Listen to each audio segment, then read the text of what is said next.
ഈ video share ചെയ്തിട്ടുള്ളത് മെക്സിക്കോയിലുള്ള paranormal ആക്ടിവിറ്റീസിലെല്ലാം വിശ്വസിക്കുന്ന ഒരു വ്യക്തിയാണ്. അദ്ദേഹത്തിൻ്റെ ഭാര്യയും കുഞ്ഞും പ്രസവത്തോടെ മരിച്ചുപോയി.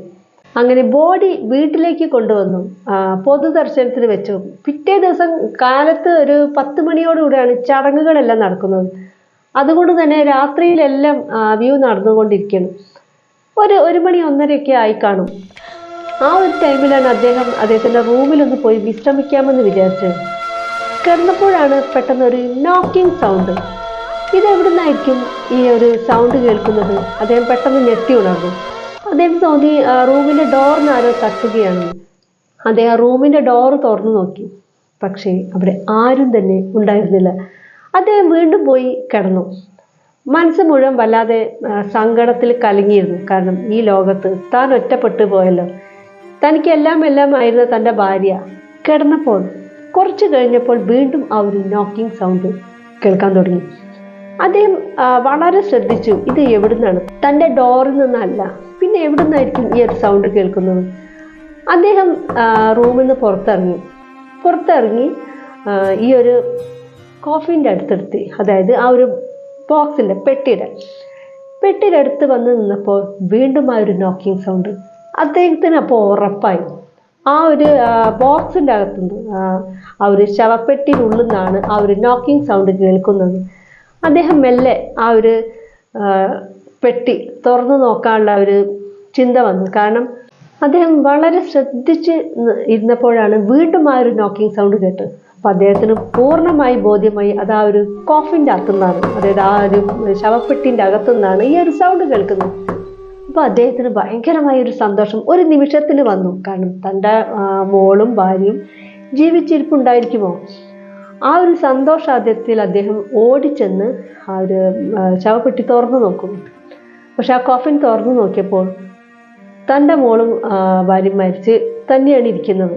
അപ്പോൾ വല്ലാത്തൊരു ഭയങ്കരമായൊരു വിഷമത്തോടെ അദ്ദേഹം ആ ഒരു കോഫിനെ അടയ്ക്കുന്നു. വീണ്ടും അദ്ദേഹത്തിൻ്റെ റൂമിലേക്ക് പോയി ആകെ ഒരു തളർച്ചയോടെ അദ്ദേഹം കട്ടിൽ കിടക്കുന്നു. ആ ഒരു മയക്കത്തിലേക്ക് അദ്ദേഹം പോയിക്കൊണ്ടിരിക്കുമ്പോഴാണ് തൻ്റെ അടുത്ത് എന്തോ ഒരു തണുത്ത ഒരു സംഭവം, തൊട്ടടുത്ത് ഒരു തണുത്തുറഞ്ഞ എന്തോ ഒരു സംഭവം കിടക്കുന്നതായിട്ട് തനിക്ക് ഫീൽ ചെയ്തു. അദ്ദേഹം ഉറക്കത്തിൽ എന്ന പോലെ ആ കൈ കൊണ്ടൊന്നിങ്ങനെ പരത്തി നിർത്തി.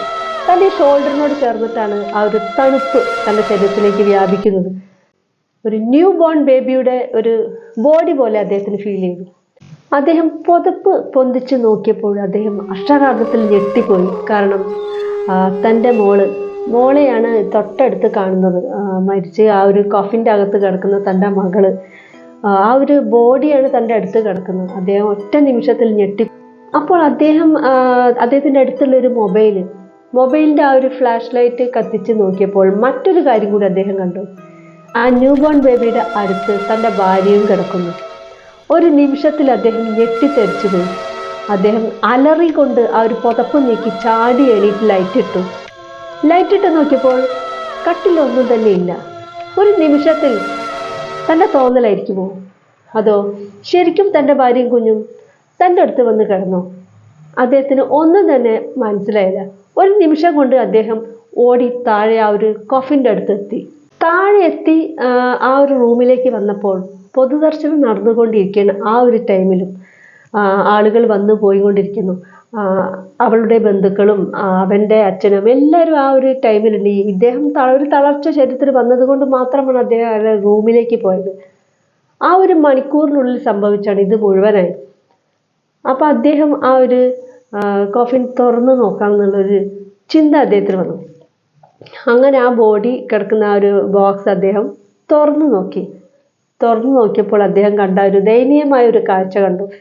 എന്താന്ന് വെച്ചാൽ ആ ബോഡിയിൽ നിന്ന്, അത് അദ്ദേഹത്തിൻ്റെ ഭാര്യയുടെ കണ്ണിൽ നിന്നും വെള്ളം ധാരധാരയായി പോകുന്നുണ്ടായിരുന്നു.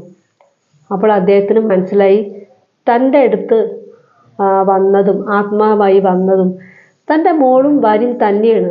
താൻ ഉറക്കത്തിൽ കണ്ടതൊന്നുമല്ല, ശരിക്കും അവർ എൻ്റെ അടുത്ത് വന്നുപോയി എന്ന് അദ്ദേഹത്തിന് പൂർണ്ണമായും മനസ്സിലായി. കാരണം ആ ബോഡി ആ മുഖത്തേക്ക് നോക്കിയപ്പോൾ 2 കണ്ണിൽ നിന്നും വെള്ളം പോകുന്നതായി അദ്ദേഹം കണ്ടു.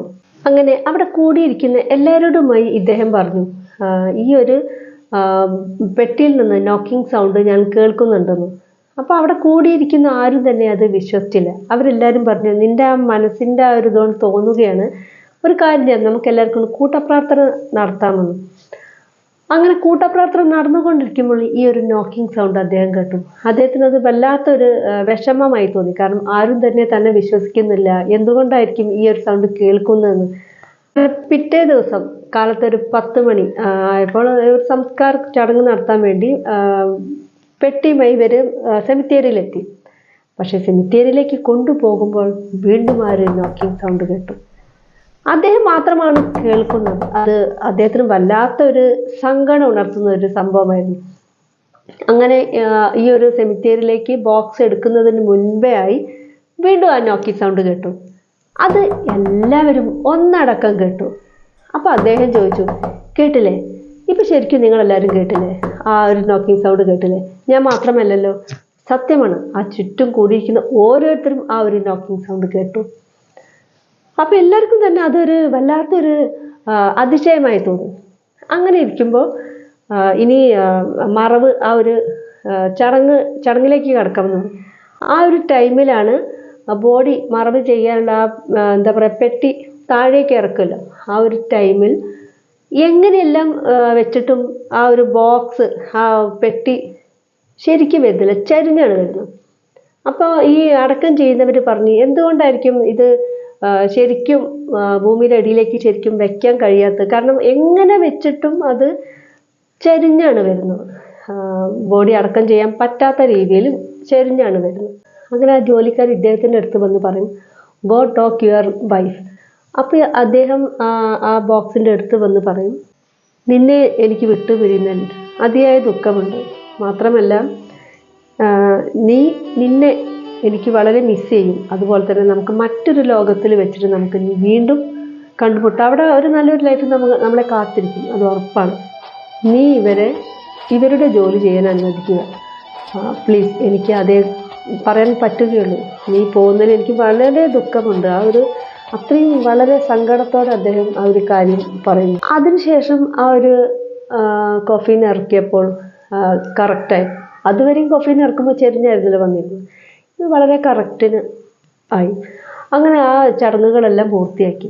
അതിനുശേഷം ആ ഒരു സംസ്കാര ചടങ്ങെല്ലാം വളരെ വൃത്തിയായി കഴിഞ്ഞു. എല്ലാം കഴിഞ്ഞ് ഒരുവിധ ആൾക്കാർ പിരിഞ്ഞു പോയി. പക്ഷേ അദ്ദേഹത്തിന് മാത്രം എങ്ങും പോകാനായില്ല. ആ അടക്കം ചെയ്ത ആ ഒരു ഏരിയയിൽ അദ്ദേഹം അവിടെ ഇരുന്ന് പൊട്ടിക്കരയുകയാണ്. അദ്ദേഹത്തിന് സർവരോടും ദേഷ്യവും കോപം എല്ലാം വന്നു. തൻ്റെ കുഞ്ഞും ഭാര്യയും പോയ ആ ഒരു വിഷമാദ്യത്തിൽ അദ്ദേഹം അവിടെ ഇരുന്ന് പൊട്ടിക്കരയണം. സത്യം പറഞ്ഞാൽ ഞാൻ ഇത്രയും ഹൊറർ സ്റ്റോറി ഇട്ടിട്ടുണ്ട്, പക്ഷേ ഇത്രയും ഒരു സങ്കടകരമായ ഒരു ഹൊറർ സ്റ്റോറി ആദ്യമായിട്ടാണ്. It is sad horror story.